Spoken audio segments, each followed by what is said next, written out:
everyone, welcome back to my YouTube channel. This is Aarti Ahuja, your life coach, and you are watching my show, Amplify with Aarti, a show which brings stories of change makers. And today we have a very special guest, Miss Sneha Chakraborty. Sneha, welcome to my show. Thank you so much. Thank you. How are you? I'm good, Sneha. So let me take this opportunity to introduce Sneha. Sneha is a mural artist and she has been transforming and beautifying walls across the country. And she's also a founder of Let's Be Canvas. She's extremely talented, has a great eye for detailing, and highly skilled. Sneha, it's an honor and a privilege to host you. It's an honor for me to come and join and talk to you and share my story. Thank you for calling me. Thank you, Sneha. So let's get started and ask Sneha and understand her a little bit more. Sure. So Sneha, I want to know your journey of becoming an artist and also tell my audience what are murals? Well, mural is painting on walls. Okay. It's when you see, so graffiti and mural is a little different. I want to start with that. Graffiti is when you write your name, when you write a quote, when you write something, when you express your ideas or your thoughts through, words or letters. That's graffiti. Mural, on the other hand, is when you paint something, when you see an object being painted on the wall, or a face or a landscape. That's mural. So that's mural art, and that's what I do. And talking about my journey, it's been really good so far. It's been a blessing. I started around, my first wall was in 2018 July. So it's not been many years, but quite a few years. And many walls that I've painted so far. So yeah, fun journey. Sneha, I read that initially you were working as an interior designer, and how did this shift of journey took place? I was working in a lot of different industries. I was also an air hostess. I was an interior designer. I was also a teacher for a while. So, my journey, or you can say my career, has been a little transitory all this while till now, because I did not know what did I want to do. So what happened is I did my 12th. Somehow I managed to do my 12th. I was a horrible student, horrible student. I mean, the worst. I wouldn't have liked me if I was in that school as a teacher. So somehow I managed to pass my 12th, and after that I tried to do BBA, International Business Management actually, but it didn't work out for me. I wanted to go out of India because it was so suffocating for me. Everything was suffocating. The fact that you have to study in order to get a stable life, the fact that you have to do what others have done, and you could not just explore, or you just didn't have the opportunity to explore what you wanted to do. Like, I wanted to be an artist, and coming from a middle class family, it's very difficult to even have a conversation, to sit down and have a conversation about that I want to do something different, that you have not set the path, or you have not been to that path, but I want to try a new journey, create my own path. That was a very difficult conversation to have. So my parents, they said, okay, you know what, if you don't want to stay in India, if you want to explore, let's do something. Let's take a loan, but we'll just figure out, and we'll just send you outside. But somehow I managed to get a scholarship in Singapore. So I went and I did my first 1.5 year of international business management, and I just realized I'm wasting my father's money. I did not. It was a moral situation then, that okay, why am I wasting my father's money? So I just came back, and then I asked my parents that, okay, can I just get 1 year where I can explore, because I've already wasted my 1.5 year. So they said, okay, now that you have done this, then chalo theek hai, explore and see what you can do. And that moment of time, my father's friend's daughter, who happened to be in Emirates, she came and she gave me this beautiful picture of being a cabin crew and travel the world and be in different cities. So I was like, yes, this is it. This is what I want to do. I want to travel. So I went and I gave interview in an airlines called Vistara, which is at that time, Tata Singapore Airlines, which is Vistara now. So I got through and I started my journey there. I was an air hostess for 8 months. It was 8 wonderful months. And, they used to keep us in this wonderful 5 star hotel. So at that time, I think something shifted because the architecture there was so beautiful, because they would take so much time to carve the details, the interior designers, the architects, the artist who did that. The detail, the minute detailing, it just sort of started connecting with me. So every time whenever I would go to a 5 star hotel like that, all my friends would go and party, and I would get a notebook and I just start sketching it. And it'll be the most amazing thing that I would actually do while being an air hostess and traveling from one city to another. So thankfully, my mother saw that notebook one fine day, and she said that, okay, I think you should try interior designing, because it's a career which is acceptable. People won't ask you questions because people, there are interior designers in this world, and you'll have an opportunity to explore your art side. So why not study interior designing? So then I went to Bombay and I studied interior designing for 2 years. And I started working as an interior designer. And I was an interior designer for precisely 3 months. And that's it. I realized that, okay, this is also not what I wanted to do. And when you keep leaving career, then what happens is your everyone, like your loved ones also, they start not judging or questioning, but they also start losing hope that, okay, is she the kind of person who is just not happy with anything? Is she the kind of person who just doesn't want to settle? Does she want to always run from one thing to another? That was not the case at all with me. I was just not able to find my what I wanted to do, my love. I was just not able to find my love. So how would I compromise? And it's like having a boyfriend or having a husband, right? You can't compromise because it's about your life. Yes. But so that's what was happening. Yeah. Very apt, very, very apt. And I would like to draw the attention of all the young audience who are listening to us. It is okay to be confused. So that exploration, that self-awareness is so important. And once you know that's your inner calling, then your passion, hard work, everything flows in that direction. And we have a live example here in front of us, Sneha, who has actually proved this. And she's doing so phenomenally well now. So Sneha, I have seen your paintings, maybe not live, but in pictures. They are completely, completely amazing. And I would like to ask you certain questions around that how do you decide your color combination? Certain paintings I see you use only 2 to 3 colors. Certain are very colorful. And how do you decide a theme? Certain are women-centric, certain are very different. So how do you go about when you start painting such a huge wall? Sure. So, when I first painted my first wall, which was my first wall of my life, 2018 July, it was a huge wall of around 15 feet by 20 feet or something like that. And I am this really tiny person in front of that wall. So the whole perspective, because when you're painting on a canvas, it's there. You know what is the size, what is the area, and you can calculate and you can figure out what you want to do on that. When it comes to a wall, you have to see from which point of view are you looking at it. How far do you go and what happens to that wall then? Is it still visible, the design that you want to do? Do you want to do a bigger design or do you want to do small detailing? If you do small detailing, will it actually be visible? So in my first wall, I think that taught me a lot, because I repainted around 4 to 5 times on that wall. The entire painting, I kept changing my painting, because even though I studied interior designing, so I had a little bit of idea of color combination, because that's what they teach you. So I think I got that from there, thankfully.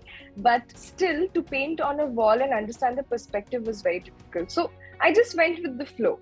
Finally, I decided that, okay, I'm not able to, I'm not able to go here and there and then constantly go back and understand the perspective. So let me just start. And I realized it's okay to break out of the box and not follow the maths of perspective, not follow the maths of color combination. It's okay to do something which is being which is being looked down upon as an interior designer, or you know, someone who has done, like architects who has done a lot of creative things in life. So it's okay to not follow that and do something of your own. I've realized that we do, like, there is a book, there is a Bible of colors, there's a Bible of design, but it's okay to not follow that. So I think that was my first wall taught me that it's okay, just get out of the box and do something, it will turn out good for sure. But now when I became a commercial artist, I have to make sure that, you know, the client likes the colors and everything. So there's of course this color chart, you know, the complementary color, the opposite color, that now it's automatic. I kind of just get it because I have been doing this for so long. But yeah, that's there. But other than that, it's about the feeling, you know, Aarti. It's nothing. It's just about the feeling. What sometimes when you do small detailings, and it's so difficult to understand that whether it'll look good when you're too far, and it ends up looking really good. It ends up looking so much better than what you have thought. So as an artist, I've realized that we are the ones who break barriers. We are the ones who begin things. We are the ones who start something. So it's okay to not follow and actually do something that's been not done all this while. It's just go with your gut and see something wonderful will come out. If it doesn't, it's okay. Do it again. Things that you're mentioning, I'm not an artist, but it makes so much sense to me. Especially your all murals are full of emotions. Whenever I see an eyes, the way you bring in, they are saying a lot of things. So there's a high level of connectivity between the mural and the audience. I feel that personally, and it is really amazing. It feels that the mural is talking to me. Thank you. I actually love painting portraits, and especially I love painting women, because first of all, I am a woman myself, so I think I connect with your story a little deeper. You know, just understanding the whole journey, because I've been through that as well since childhood. So I love portraying their stories on my canvas and on my walls. And I think eyes are one such art that I am very, very connected to. I mean, painting eye is when I start a portrait, I think I first paint the eye because I want to give my all to that. And I want to make sure that all my excitement, my emotion, my questions, my answers, everything is on that eye. And then I create the entire face. It is very phenomenal. It is completely phenomenal. So, as a women artist, have you faced certain challenges in this profession? Absolutely. And I think we all do in all our different kinds of professions. I think we are constantly fighting. I think women are fighting every day for their basic rights, for humanity, for being understood, for having the same platform as a different gender. So yes, I do. I have. In fact, initially when I started painting on streets, it was quite difficult for me to go alone because sadly, India is not a very safe country for women. So whenever I went out and I would paint on the streets, I'd have a lot of people gathered around me, and it was okay. But you know, if they come inside my personal space, it would make me very uncomfortable. I always had to leave after 6 p.m. after sundown, because after that it was just not safe for me to be there and paint alone. Even if it was, I didn't feel safe. You know, it was just a matter of what I felt and how people saw me, and sometimes that was it. One such incident happened with me. I was painting on a street of one city that I don't want to name right now, but you know, someone came and he started really talking, like not harassing me, but in a way that was very uncomfortable, like constantly asking me questions and you know, coming inside my personal space. And then I just took all my balti, I took all my painting material, and I left my painting halfway. I just could not finish. I don't know if that was the right thing to do or not, because you know, it was about fight or flight. I chose flight that time because I just felt extremely unsafe, and I went away. I went back to the place where I was staying, and I gathered all my you know, I just realized that, okay, I have to be confident, and I have to be brave, and I have to go back because I am supposed to finish the painting, and that's my job. So I went back the next day and I finished it. But I should have maybe done something, I don't know. But at that moment, you really can't do much when you're alone, no matter how brave you are. So that feeling of unsafety, it's always there being a street artist. But I'm constantly fighting. I'm just figuring a new way out every day. Okay, maybe I'll just leave the space. Sometimes I'll stand there and just call a few people and just tell them that I'm not feeling safe. Can you just stand with me while I paint? And yeah, that happens. So this whole basic, the safety element is something that we are fighting every day. And I think we need to just do something or stand together. I can really understand the reason for that is last 10 years, other than being a corporate trainer and a coach, I've been working in this field of sexuality. And this is something which we teach all the children. Life comes first. So it's okay to go away from the situation. It's not that you're a coward, you have run away from the situation. Yeah. You should not be on a guilt trip yourself, because it's not your mistake. It is somebody else's mistake who is making you uncomfortable. So it's okay to go that day home, and it's absolutely okay, because life comes first. And if you don't want to take chances, it's absolutely okay. But I can understand from what feeling you are talking. Being a woman, I can definitely understand. So that makes me feel so much better. When you said that, it's okay to actually not be brave at times.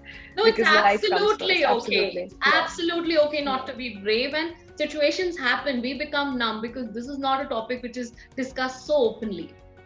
But other than this, I think people are very nice. When I paint on streets, other than this aspect, I mean, the whole excitement that they show me and when they're asking me questions, and a lot of times people have actually pointed out things that I have not realized, and I've taken the idea from them. There's good and bad, and the good is amazing. Great. So you have your own company as well. So being an entrepreneur, I know it's a lot of practical sense. And being an artist, you have a creative side. How do you balance these both traits together? I think everything is art, honestly. Personally, that's what I felt. I felt that being an entrepreneur is also an art. It has to be done beautifully. It has to be done in your own, like being an entrepreneur is more like dance. You have to know your moves. you have to know that, okay, this is where you land and this is where you don't. So I always feel that I'm an artist. From my core is an artist, and all these branches that comes out of it, they're all different. They're just branches, but my core is an artist. So being an entrepreneur, that I have been doing since it's been around 3 years since I started Let's Be Canvas, and then we did many workshops. We are around 150 workshops old by now, and we have done in different cities with amazing people, so many people there. So I'm an entrepreneur, and I've been doing this for around 4 years now, and we have taken a lot of workshops around the country in various different cities, and we have met these wonderful people. We have done art therapy workshop, and it's been going really good. So yeah, it's a blessing. And whatever I do, I was also a teacher for a while, and I'm still when I take workshops, that side of me sort of comes out. So I think that's also being an artist. That also comes from being understanding the flow, and also I think human interaction, me understanding what you mean and your communication sense and connecting with you. I feel that's also a form of art. Some people do it very beautifully. One thing which I really loved here, I am a great believer of abundance mindset. So whatever if you pass on to the other person, your growth grows multifold. It doesn't restrict. People think that the art I have, I should not be giving it to the other person, then they will be more successful than others. But that never happens. People who give it to other people, actually they grow multifold, because every time they are giving, they are learning. Yeah. Every time, if I've given a session to a 5-year-old, there's a learning from the counterpart, always. Right. So true, yes. Yes. So Sneha, you have turned your passion into profession. So your one amplification mantra to the youth to be successful. Sure. See, because even I have struggled a lot, and my parents, they're not artists, and I don't come from a background.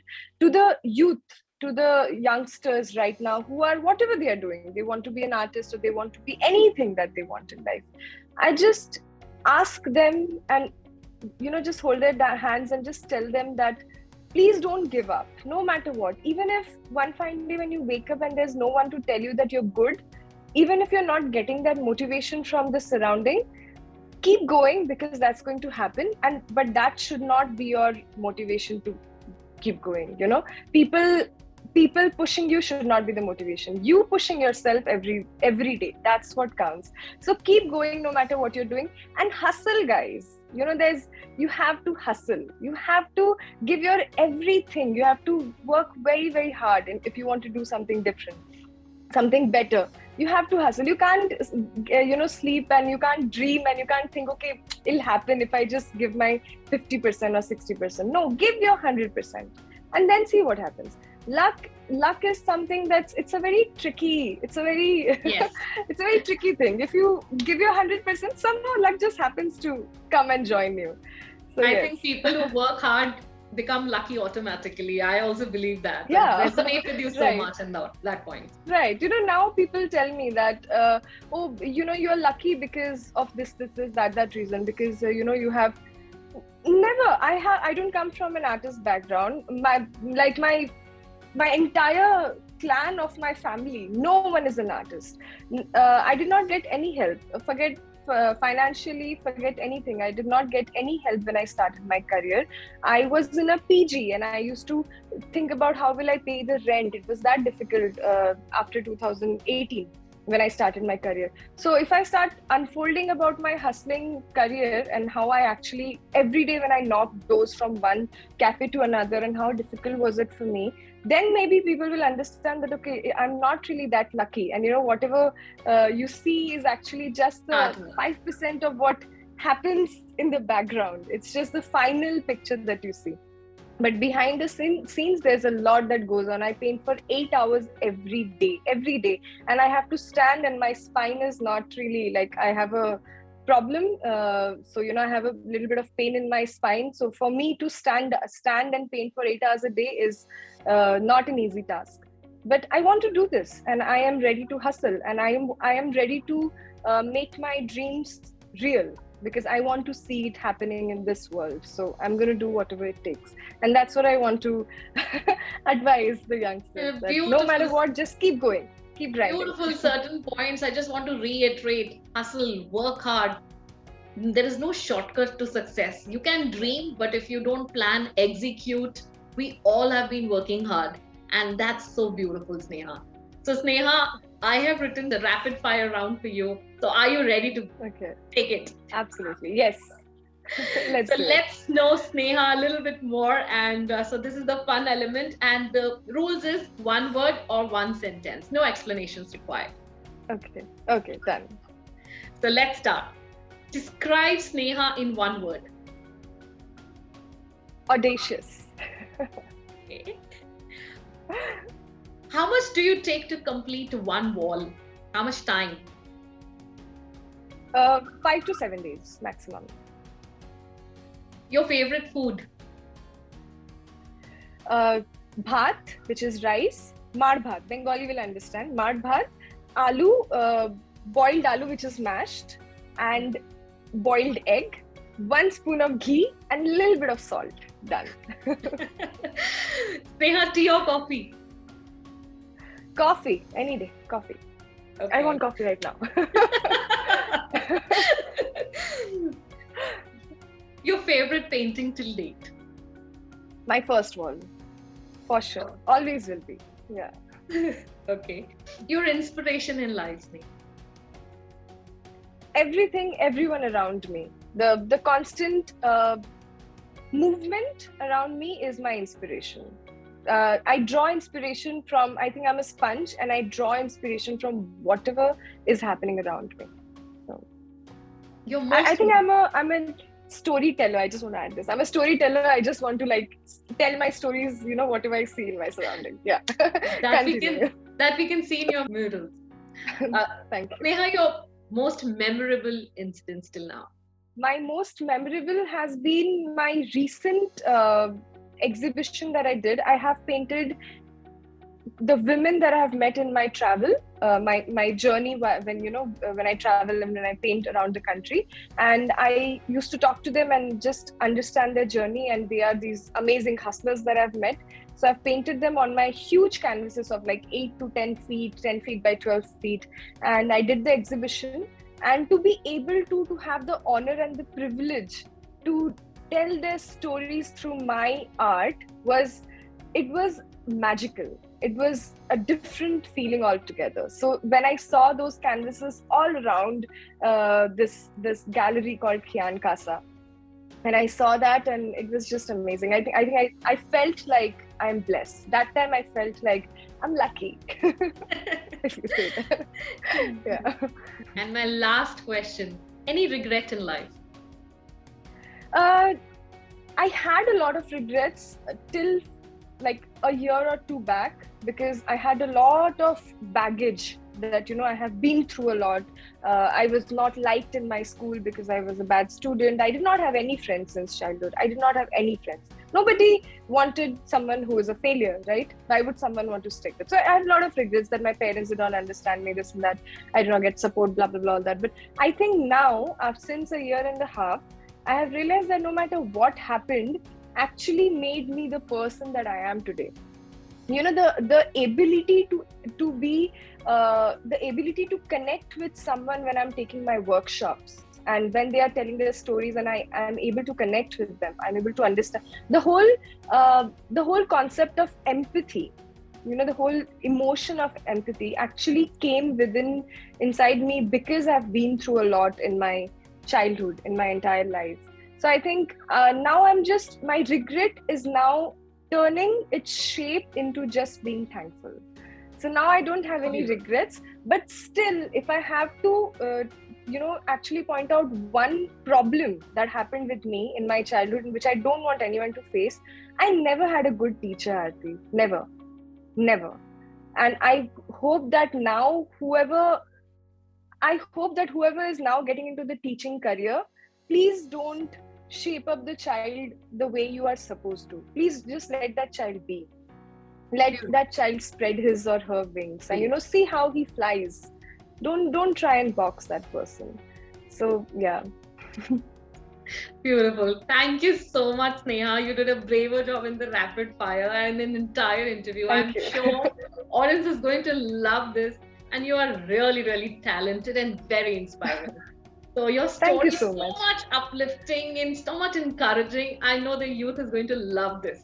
So thank you. Thank you. That means a lot. Thank you once again, Sneha, for coming and gracing my show. Thanks a lot. Thank you. Thank you for calling me. Thank you.